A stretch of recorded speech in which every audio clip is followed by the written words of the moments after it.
Anyone who has had experience with toxic relationships knows that there is hardly a type of person who does a better job of making you feel drained just by being there. This is because most toxic relationships begin differently.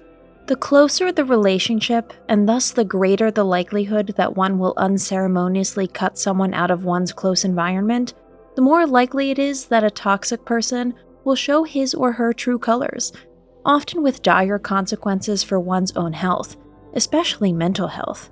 Weakening self-confidence and detachment from friends and family are just some of the extreme consequences such relationships can bring. In today's video, we'll introduce you to 6 types of people who drain your energy and who you shouldn't have in your close circle of friends or family, either in the short or long term. If you like our videos, feel free to support us with a thumbs up, subscribe to Psychology in Mind, activate the little bell, and get ready to see the videos we upload for you every day.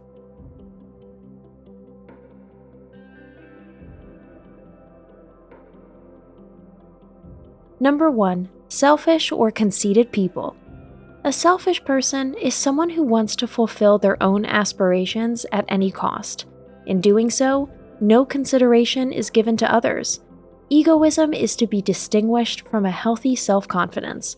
Whenever you meet people with whom you cannot get rid of the subliminal feeling that they are taking advantage of you, you should think hard about whether this is a selfish egoist.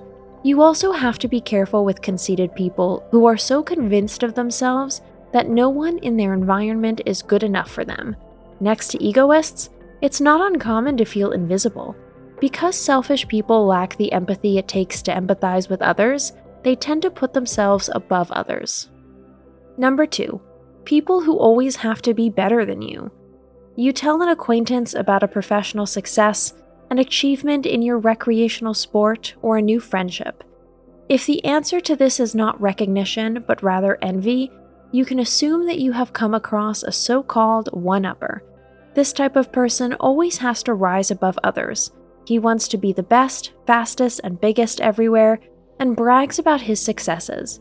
If he has to fib about his successes, he will put up with it in order not to have to give up his pole position. One-uppers are afraid of being perceived as weak or unimportant. Attention is certain for them, and exactly what they want. It makes them feel superior. It's an exhausting game that this personality type plays. Their boastful streak tempts them to constantly put themselves above you in order to ramp up their own satisfaction. Number 3. Manipulative people. Especially dangerous for shy people are personalities whose middle name is manipulation. Convincing others of something comes extremely easily to them. They are real charmers when it comes down to it. Have you ever been wrapped around the little finger of a manipulative person? In the situation itself, you usually don't notice it. They speak to you with the tongues of angels, compliment you, and thus manage to gain your trust. As soon as they have that for sure, all means are valid in their attempt to convince you of their own viewpoints. If you don't act immediately, manipulative people become angry and ice cold within seconds. This blatant transformation is not infrequently frightening to watch. The tactics manipulative people use to influence you often vary. Gradually, they take control of your emotions, behavior, and relationships. A friendship or even a romantic relationship with a manipulative person is extremely tiring. Depression and anxiety disorders can often be consequences of manipulation. Number 4. Gossipy people. Everyone has done it, maybe even when the person it was about was in the same room. But actually, our common sense already tells us that it is not right to talk badly about others. Sometimes we can't help it, because we feel like someone is intentionally trying to get a rise out of us. But if you have someone in your circle of friends who often turns to you to talk badly about others, perhaps even people close to you, all alarm bells should be ringing. It doesn't take a psychologist to empathize with the person close to you who finds out you've been talking badly about them. Your self-esteem drops dramatically, especially when rumors are started, for example, to increase drama in a circle of people. Be careful. The most important thing to always keep in mind here is this. If the person is talking badly about others to you, be sure that they are talking just as badly about you to the people they are bad-mouthing to you. Number 5. Dissatisfied people. Discontent doesn't get us. It's not healthy for our health or well-being. Being perpetually unhappy with everything and not feeling gratitude for the things we have makes us grouchy. You know those people who feel like they get off on the wrong foot every day, complaining about every little thing? They slip into the victim role and complain about their apartment being too small, their salary being too low, and supposedly unjustified arguments with their partner. Every friendship goes through such phases, because things don't always go well for us all the time. But permanently dissatisfied people spread negativity, which shapes our own mood and influences our own inner attitude. At the latest, when you start to transfer the negative statements of a particularly unhappy person to your own life, you should draw a line. Number 6. Compulsive liar. From childhood, our parents teach us that lying is bad and hurts those around us.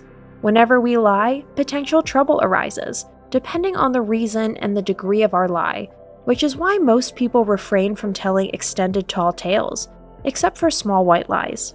Some people tend to puff up their lives with the help of lies. They seem almost addicted to their own constructs of lies and hold on to them. Someone who is often lucky in most cases also has no problem with it and perceives lying as not bad. Contact with liars is difficult. Even if you already know their behavioral patterns, it is best not to give liars the chance to interfere too much in your life in the first place. Today's conclusion. None of the above personality types add any real value to your life. It is no loss to leave such a person behind. Without any doubt, it is difficult to break off contact overnight with longtime friends who now turn out to be manipulative or particularly unhappy. In individual cases, clarifying conversations can certainly help. Some people with fatiguing personality types are not even aware of what they are doing with their behavior.